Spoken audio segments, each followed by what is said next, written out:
After the recent livestream, Hoyoverse have finally revealed 5 new exciting features that are coming to the latest Honkai Star Rail 1.1 update. First of all, I made this video by tuning into Bilibili livestream because Twitch and YouTube had some technical problems, so all of this info is based on the Chinese livestream. I might have missed something because of the translation, so make sure to check out the pinned comment. And when it comes to new content, we are getting 4 new story quests, as you see here. We will learn more about Silverwolf, Yanqing, Bailu, and Luocha. Nothing has been revealed in this stream about the main story, so maybe we'll learn more about this when the game goes live. Otherwise, these 4 new quests will be featured in 1.1.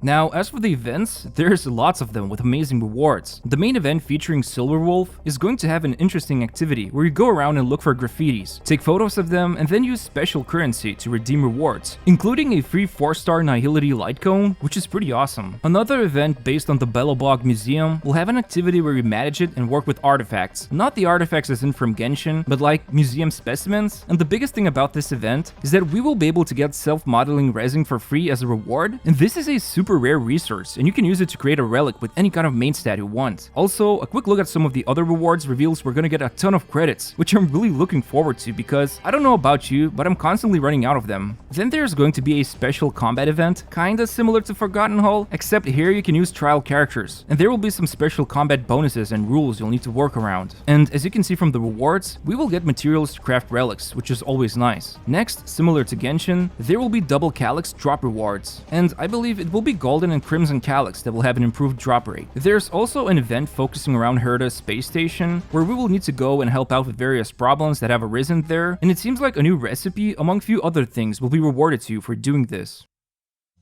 Probably the most exciting part of the update, we're getting 3 new characters in 1.1. And starting with Silverwolf, she's a 5-star Quantum Nihility character that we got to play for a few moments during a tutorial. Well, we now got an official look at her kit, and it seems like she's going to be a debuffer for the team. So her skill deals single target damage, and then it applies 1 weakness of an on-field allies type to an enemy. And not only that, but she will also reduce elemental resistance of that element. So as an example, if you have a fire ally in a team, and no enemies have fire weakness, Silverwolf will make it so that these enemies are weak to fire element, which sounds amazing. Now, the ultimate deals single target damage and then reduces enemies' defense, which again helps everyone deal more damage to that enemy, but what's really interesting is her talent. Each time Silverwolf attacks, she will implant one of 3 bugs, which will either reduce attack, defense, or speed. Basically, Silverwolf is going to be an insane debuffer, but of course, until we can actually see her performance on the field, we don't know how strong she's going to be. Another 5-star that's coming in 1.1 is Luocha. He is a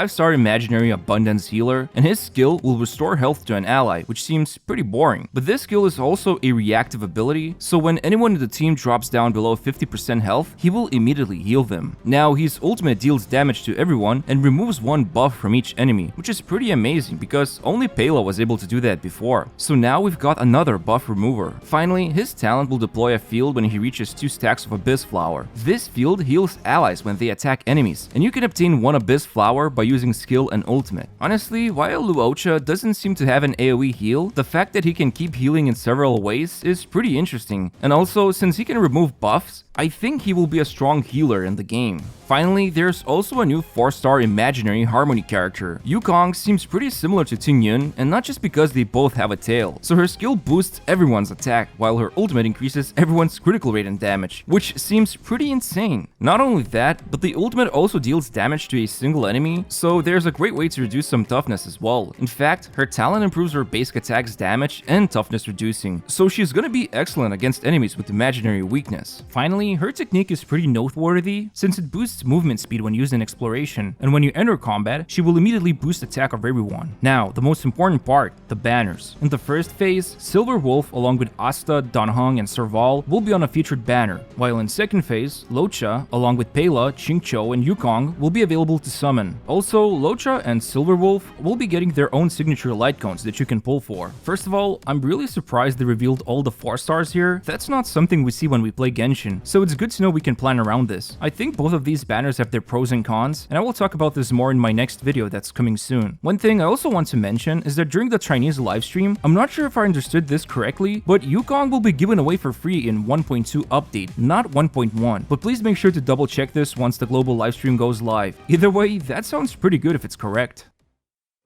There's a couple of great quality of life changes coming in this new update. First of all, the materials that drop from roaming enemies in the world required us to run around the map and locate them. But with this new change, you can immediately teleport to the enemy by just clicking on the material in the menu, which is really nice. Obviously, there's still a daily limit of enemies you can farm for before the server resets, but this makes farming this stuff a lot more convenient. Now, this next one, I'm not super sure if I got this correctly, but we will be able to encounter warp trotters on the map. I don't think they're the same kind as the ones you would find when trying to complete the whole map, as in they would drop 60 Js when defeated. I believe these ones will spawn randomly and drop more materials than the usual roaming enemy, which seems nice. Finally, we're also getting a chat function in the game, so anyone who's in your friend list, you can now send messages between each other. Probably the most awesome thing that's coming with 1.1 and requires the least effort, a 7-day login reward will be available for everyone by just logging in and claiming the summons. I'm honestly amazed this is happening so soon after the global launch. But to quickly summarize, we're getting 4 new story quests in 1.1 update featuring these characters, and as for the events, there's a lot of them, but the main rewards to look out for would be a free 4-star Nihility light cone, self-modeling resin, and tons of credits from the museum event. The main event featuring Silverwolf will explore her story and introduce us some new things about her. And as for the banners, in the first phase, Silverwolf along with Asta, Danhang, and Sarval will be on the featured banner, while in the second phase, Lucha along with Pela, Qingchue, and Yukong will be available to summon. Also, Lucha and Silverwolf will be getting their own signature light cones that you can pull for. Finally, we're getting a couple of great quality of life changes, including an instant teleportation to roaming enemies on the map by clicking on the material you want to farm for, as well as a chat function you can use with your friends. But that's pretty much it. Again, if I missed something, please let me know in the comments and I will update my own pinned comment. Otherwise, I hope you found this video useful, and I would appreciate if you could press the like button. Thanks for watching, and see you next time.